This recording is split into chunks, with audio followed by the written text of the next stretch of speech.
पहला सवाल, क्या आप जानते हैं किस नबी को आरे से चीरा गया था?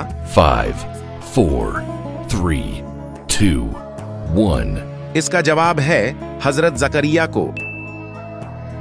नंबर 2 है, वो कौन सा बादशाह था जिसने अपनी ही सगी बहन से शादी की थी? 5, 4, 3, 2, 1. इसका जवाब है राजा दाहिर ने की थी। नंबर 3 है, वो कौन सा जानवर है जिसको शैतान का जासूस कहा जाता है?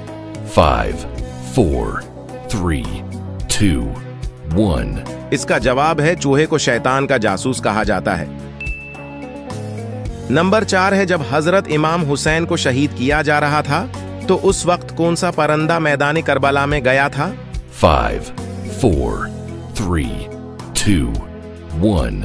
इसका जवाब कमेंट में दें, देखते हैं किसका जवाब दुरुस्त होता है। वीडियो को सवाब की नीयत से शेयर कर दें। जज़ाकल्लाह।